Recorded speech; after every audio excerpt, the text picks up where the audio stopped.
আলিপুরদুয়ার জেলার বীরপাড়া চৌপতিতে ৪৮ নম্বর এশিয়ান হাইওয়ের সঙ্গে সংযুক্ত হয়েছে বীরপাড়া লঙ্কাপাড়া রাজ্য সড়ক।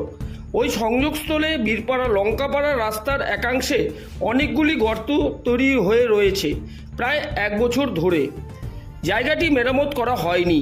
কিছু ভাঙা ইট ফেলে গর্ত বোঝানোর চেষ্টা করা হয়। বৃষ্টি হলেই গর্তগুলি জলে ভরে যাচ্ছে। এতে সবচেয়ে বেশি সমস্যায় টোটো চালক এবং মোটর বাইক চালকরা। প্রায়ই সেখানে মোটর বাইক এবং টোটোগুলি দুর্ঘটনায় পড়ছে। শনিবার বিকেল ৫টা নাগাদ এ নিয়ে ক্ষোভ প্রকাশ করেন স্থানীয় বাসিন্দারা। এ বিষয়ে কি বলছে শুনে নেওয়া যাক।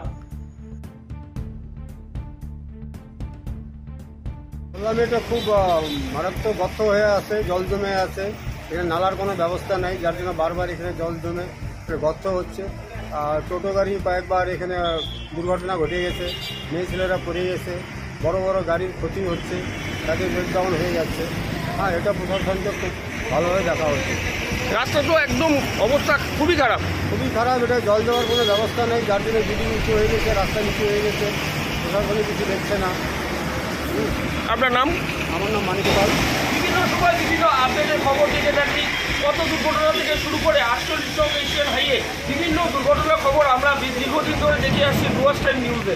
দেখা যায় যার নিয়ন্ত্রণ, চরম গতিতে চলা এবং বিভিন্ন রাস্তাঘাটের জন্য বিভিন্ন রকম ঘটনা ঘটে থাকে। আমাদের এই ৪৮ নং এশিয়ান হাইওয়ে বীরপাড়া তথা বিভিন্ন এলাকার রাস্তাগুলির কিন্তু অবস্থা, এই বর্ষা এখনো শুরু হয়নি, তবুও দেখা যাচ্ছে রাস্তাগুলির অবস্থা খুবই খারাপ। তারই চিত্র আমরা তুলে ধরবো ডুয়ার্স টাইম নিউজে। সবার পাশে সবার আগে ডুয়ার্স টাইম নিউজে।